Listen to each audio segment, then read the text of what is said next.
Among the host of rodeo legends, Larry Mahan stands tall as an iconic figure whose fame transcends the arena. From his record-breaking rodeo victories to his forays into Hollywood, music, and Western fashion, Larry Mahan embodied the spirit and tenacity of a true champion. Join us in the video today as we discover the story behind the man, the myth, and the legend who left an indelible mark on the rodeo world and beyond. Larry Mahan, born in 1943 in Oregon, fell in love with horses at a young age. His parents bought him his first horse when he was about 7 years old. This horse unexpectedly had a foal, which made Larry even more excited about horses. Larry has enjoyed all the horses he's known since then. Even the tough bucking horses at big rodeo events could not stop his love. He has driven many vehicles and flown planes, but he said horses were the most important in his life. In 1957, Larry entered his first rodeo. He won $6 and a belt buckle, which is now in a special museum.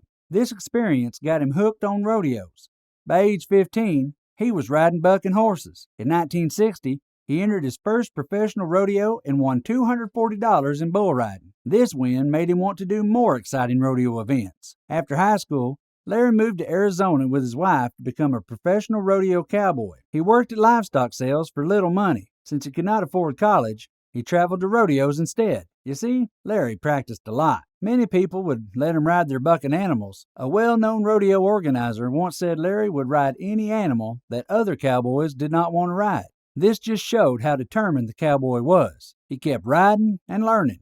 In 1963, he won enough money to join the Professional Rodeo Association. That summer, he attended a special school to learn more about bronc riding. He rode 49 broncos in just 1 week. It made him very sore, but he learned a lot. After his school hours, Larry picked apples to earn money for his next rodeo entry fee. He found out that picking apples was very hard work. It took a lot of apples to fill one big box, and he only got $4 per box. This experience further fueled his desire to become a true rodeo cowboy and not an apple picker. In 1964, Larry Mahan bought a horse that liked to buck. He took this horse to rodeos and used it for practice. When no one was around, he would make the horse buck for about 7 seconds and then stop it. This helped him improve his skills. Later, he sold the horse to a friend, and it became a good horse for kids to ride. That same year, Larry qualified for his first big rodeo event, the National Finals Rodeo. He finished 15th in saddle bronc riding. His mother was proud of him and defended his performance when a tough horse threw him off. A local newspaper wrote about Larry's achievements, showing how he was becoming known in the rodeo world. Despite the success he recorded in 1964, that year was still one of his most challenging years. For most of that year, he went from town to town, rodeo to rodeo, all while traveling in an old truck with a wooden box for his horse and a small trailer to live in. When he got to the big event in Los Angeles, he parked his camper near the stadium. It was not a fancy lifestyle, but it marked the start of his rodeo career. If you're enjoying this story and would love to see more videos like this, then you have to click on that subscribe button below and like this video as well. Now that you've done that, let's keep it rolling.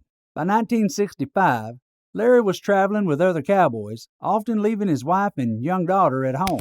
He thought he had a chance to win the bull riding championship, so he started looking for faster ways to get to rodeos. He and a friend began using small planes to fly between events. Larry fell in love with flying and started taking lessons. During that summer, Larry had some trouble in bull riding. He kept falling off bulls that turned left. An important rodeo official named Bill Linderman gave him some simple advice. If you want to win, you have to stop falling off. This straightforward advice helped Larry focus on improving. At the end of the 1965 season, Larry went to the National Finals Rodeo with a big lead in bull riding. However, he struggled during the event, getting thrown off 7 bulls and not scoring on another. Despite this, he had enough points from earlier in the year to win his first world champion bull rider title. After this, Larry worked even harder to improve. He got his pilot's license in 1966 and started flying himself to many rodeos. This helped him save time and compete in more events. His hard work paid off, and he won the all-around rodeo title in 1966, 1967, and 1968. He also won another bull riding championship in 1967. Larry set his sights on breaking Jim Shoulder's record of 5 all-around titles. He won 2 more all-around titles in 1969 and 1970, tying the record. Injuries in the next 2 years stopped him from winning, but in 1973, he came back to win his 6th all-around title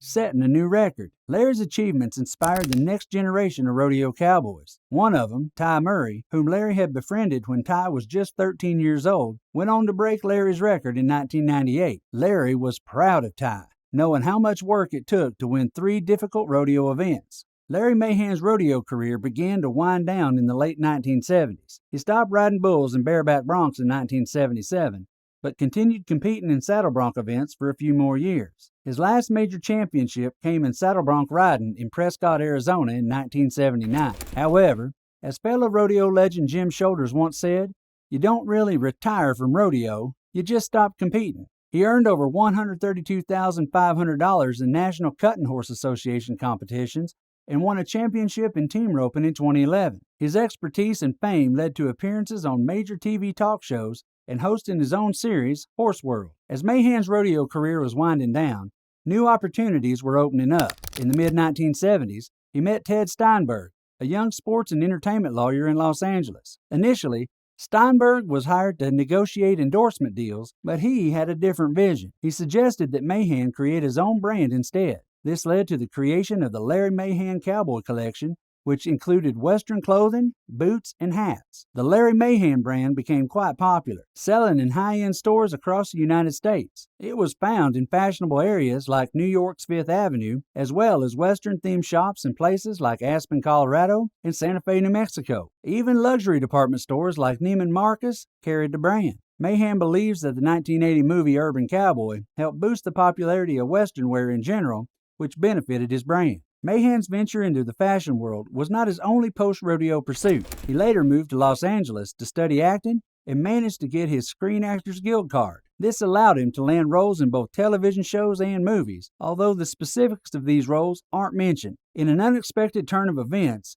Mahan also found himself venturing into the music industry. This came through his friendship with music producer Snuff Garrett. Garrett, who had worked with famous artists like Cher, suggested that Mahan should record an album. At first, Mahan was hesitant, saying that he had never wanted to be a singer. However, Garrett was persistent and arranged a meeting with Andy Wickham, an executive at Warner Bros. Records. The meeting with Wickham was amusing, with Wickham asking Garrett if Mahan could sing. Garrett's response was both humorous and telling. "If that SOB could sing, do you think he'd be riding bulls for a living?" Despite this less than glowing recommendation, Mahan soon found himself in a recording studio with a band hired and a bus tour purchased. Mahan's musical performances often had a unique rodeo flair. At many rodeos, he would start his show by riding out on a saddle bronc, microphone in hand. When the pickup man helped him dismount, he would launch into his first song, which he had learned from Jerry Jeff Walker. The lyrics, "I'm a rodeo-de-o-de cowboy, bordering on the insane," seemed to perfectly capture Mahan's transition from rodeo star to singer. One of the highlights of Mahan's musical career was opening for country music legend Waylon Jennings at the Red Rocks Amphitheater near Denver. This experience was a bit humbling for Mahan, as he realized that the 8,000 screaming fans were there primarily to see Jennings, not him. However, this performance highlighted how far Mahan had come in his musical journey. Mahan had a long-standing relationship with Jennings and his drummer-producer, Richie Albright. He would often visit them in Nashville, and he found it fascinating to see the inner workings of Jennings' studio, which was at the heart of the outlaw country music movement. In fact, Mahan nearly completed another album in Jennings' studio, with Jennings himself contributing harmony, vocals, and guitar. However, this project was never finished. In 1979, Mahan decided to step away from the music scene, saying that he had gotten over his addiction to the road. This statement reveals a lot about Mahan's experiences. Despite his success in rodeo, fashion, acting, and music, the constant travel and demands of these careers had taken their toll. The road, he refers to, isn't just the physical act of traveling, but the lifestyle that comes with being a performer, whether in the rodeo arena or on the concert stage. Throughout all these challenges, Mahan maintained his connection to the Western lifestyle and culture. Whether he was designing cowboy boots or singing country music, he was always representing and promoting the cowboy way of life. This consistency likely contributed to his enduring popularity and the success of his various ventures. Larry Mahan's personal life had its shares of ups and downs. His first marriage to Darlene, which gave him 2 children, Lisa and Ty, ended in divorce in 1973. Mahan takes responsibility for this, acknowledging that he made some poor choices during that time,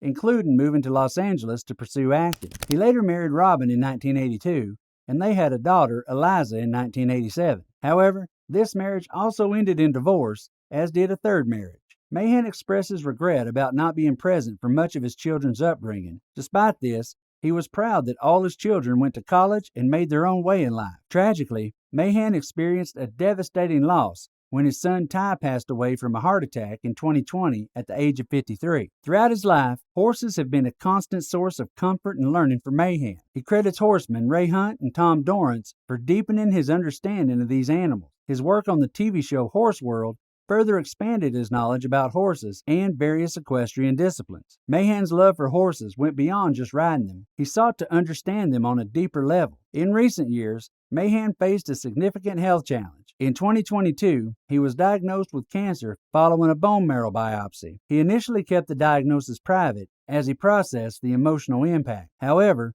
while seeking treatment at MD Anderson in Houston, he later decided to share his experience, hoping it might help others facing similar challenges. Sadly, Mahan succumbed to cancer in 2023 at the age of 79 at his home in Valley View, Texas. So, here you have it. Throughout his career, Larry Mahan showed incredible determination and skill. He went from a young boy who loved horses to a rodeo champion who set new records. He faced many challenges, from tough horses to injuries, but he always kept working to improve. His story is not just about winning rodeo events, but about setting goals, working hard, and inspiring others to do the same. Thank you for watching, and make sure you are subscribed to our channel. See you in the next one.